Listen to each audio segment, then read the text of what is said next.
expert analysis of Meghan's scam PR strategy these days.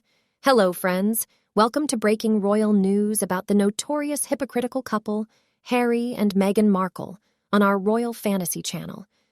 Meghan's always been obsessed with putting out puff pieces, but we've had an absolute deluge in the last few weeks. It's starting to become more clear why she's doing it, beyond the usual needing to keep her name in the news cycle. I don't know much about it, so someone else could probably explain it a lot better, but my understanding is that there could be a negative story about our saint. She cannot have that, so to bury it, she puts out another one a bit later that keeps most of the details, but changes the narrative to be positive for her. I am sure there are many examples that people could find and post here, because I only can remember a few of them that's happened lately. The Jack Royston articles. There was a negative story from Samantha Markle's lawyer calling Meghan a sociopath. A day or so later, Jack put out 3 articles on Newsmax containing some of the details, yet changed the narrative completely to make it look good for her, and buried the original story so it doesn't come up first when searching. The bodyguard story. During their ill-fated NYC car chase, there were pictures of Rachel's bodyguard putting his hands in a close and proprietary manner on her body. This caused some rumors of a possible affair.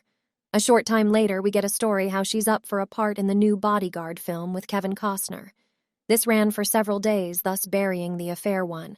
Just this week is the Taylor Swift story changing. Taylor turned down an offer to appear on Archetypes and declined through a rep. Now we have a story of Rachel attending the concert with no pictures at all. This will bury the other Archetypes story. Even at the Queen's funeral, she leaked stories and photoshopped herself and Harry in behind King Charles as he was standing awaiting his mother's casket alone. It was printed the very next morning thanks to a mid-scabies. Having plants in the crowd at her funeral pretending to fawn all over Meghan. She couldn't even let Her Majesty have her moment. It did not make a dent, but she tried. Also, I saw a great video of a tarot reading by Famous Fortune where he pointed out Meghan always devaluing anyone, including Harry. For example, when she did the mocking curtsy, it was not only intended to devalue the Queen and the rest of the royal family, but more so to keep her thumb over Harry. She was continuing her devaluation of him, as she has done almost from the start. She would do this in order to one-up him and make him feel less than, and he'd see her as more than he and his royal family. This way she had the upper hand all along. She's really very sick. I can think of these very easily, and there have to be many more. Can you think of any and post them here? I'd like to do a compilation so a clear pattern emerges, and it's much more clear. I call her Rachel because she hates it. I got a DM from a sugar about it, lol. She loves to devalue people like the late Queen was just Harry's grandmother, or calling people by nicknames while insisting on being addressed as the Duchess of Sussex. It's very fitting, I think. Is there anything we can do to start to change this? What strategies could we employ? One insider shared. This morning, I read the most ridiculous article in the Daily Mail about how she and the Queen Mother have things in common. They share a birthday and both changed their engagement rings. Wow, OMG, the Queen Mother. They are so alike. I could not bring myself to post it. It was that bad. There was another one this morning about why she did not go with Harold to Japan, Singapore.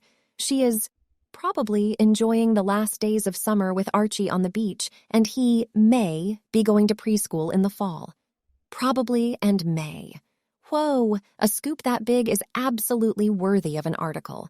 Then there are the gazillion articles and posts as to whether she didn't actually attend the Taylor Swift concert.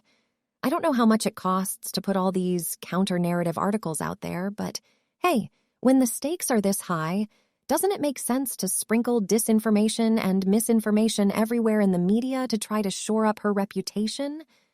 I personally think she is shooting her credibility in the foot, and maybe Harold's money would be better spent on their mortgage, but maybe PR is an expense they can bill to their charity. In fact, it's definitely the data game and analytics.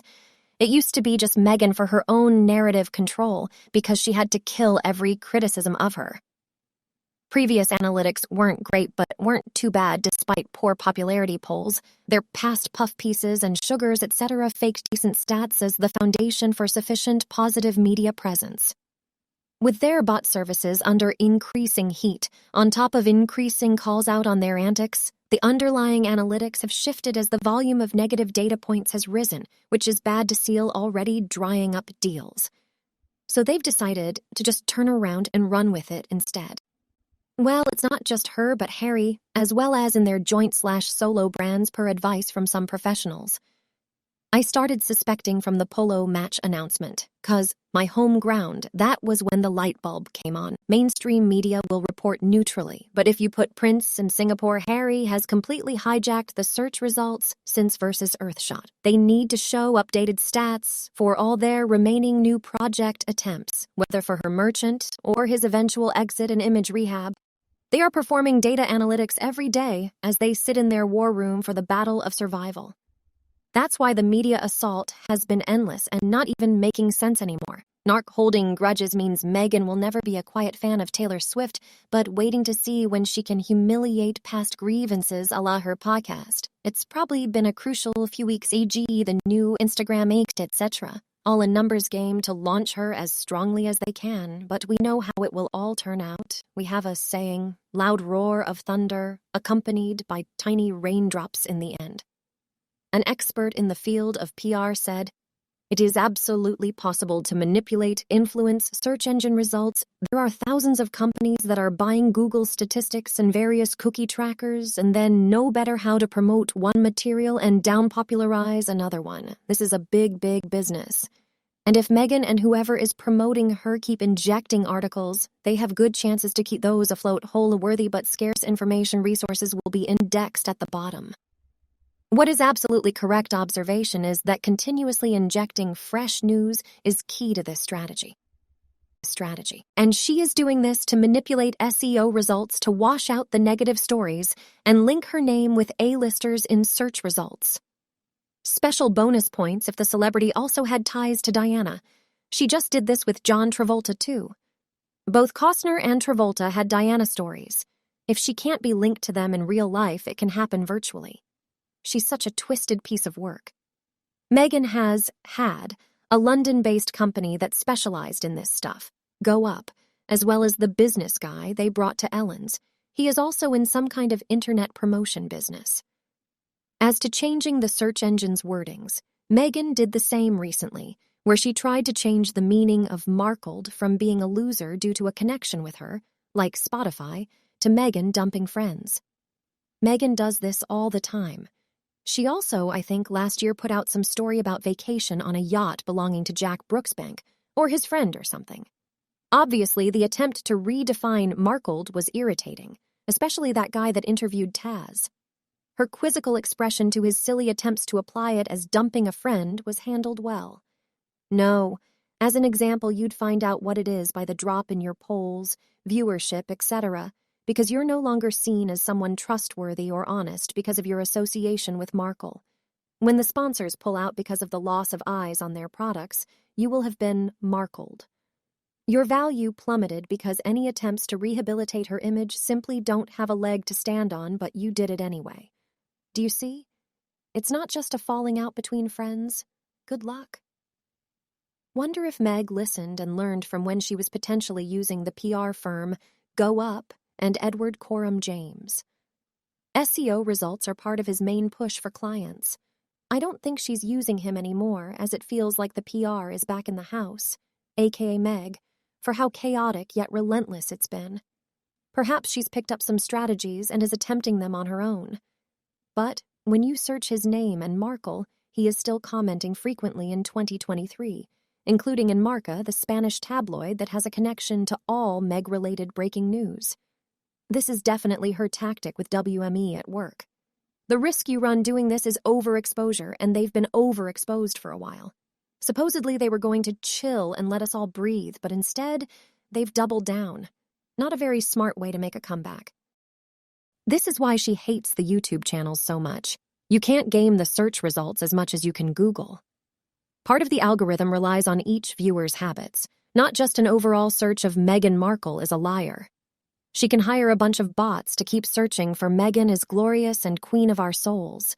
But the bots need to sit through the videos, give it a like and subscribe to the channel to make it really count.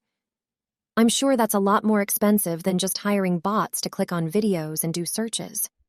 Also, social media is getting better and better at detecting bots, boozy notwithstanding. I've checked his service, and when I checked known bots and accounts I know are real, because I know the people, his accuracy isn't very good. But hey, if he can hose Meghan, Amber Heard, and others, let the guy make his living conning celebs. However, Meghan can bury the bodies all she wants. We all know where they are. The truth is always out there, and all she's doing is revealing to everyone how celebrities and public figures can game the media and internet algorithms. Everything she does is such an own goal, like a way to tell on yourself by being so blatantly obvious with your shenanigans. She can try to bury them online, but it doesn't erase that they happened. There are pictures, and many news outlets are using those pictures, and they won't be erased in the minds of people. They're overexposed, just like how if she wants to edit the Netflix documentary to remove the offensive curtsy, that's fine, but it won't change the fact that thousands have clips of it /gifs/saw it. This is why she has found herself in the position that she is in, though, and it's hurting her at this point rather than helping her. The issue with bots and algorithms and SEO, in music streaming this is a huge issue as well, is that the product can only excel in that particular realm. It doesn't cross over to sold-out music tours or actual product sales. You can manipulate, word associate, etc., but when there is an actual product you cannot sell, Madonna's tour allegedly, Markle's bench, etc., 40x40, the degree of engagement is staggering. Bots and SEO and PR may have gotten her name out there, but it also raised the bar for expected real engagement, and she has fallen far short of that benchmark, as we have seen from Spotify and Netflix. She will facilitate the ending of this practice in the PR world, because it's almost worse raising the bar in the click world if you cannot back it up with actual sales and engagement.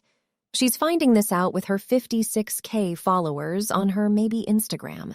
It's like too much salt in the soup. You can't include salt, but once you over the threshold, it quickly ruins the soup. One thing we can do is educate ourselves and others and constantly be vigilant on the ongoing manipulations, whether PR or governmental, and not have cognitive dissonance about it. Meghan's manipulation is awful, it's true, and she and Harry are actually the ones putting out so-called misinformation. But it's happening all around us. We have to teach our kids, our parents, and our friends to be skeptical and on guard, not just with the Harkles, but in the wider world. They've blackpilled a lot of people to the PR spin through their heavy-handed shenanigans, and that's a good thing. What do you think of Meghan's PR tricks these days? Let us know your thoughts below in the comments section. We hope you have found this helpful video. Don't forget to leave a like, share, and subscribe to the channel if you like it. Thank you for watching this newsletter. See you in the next videos. Goodbye.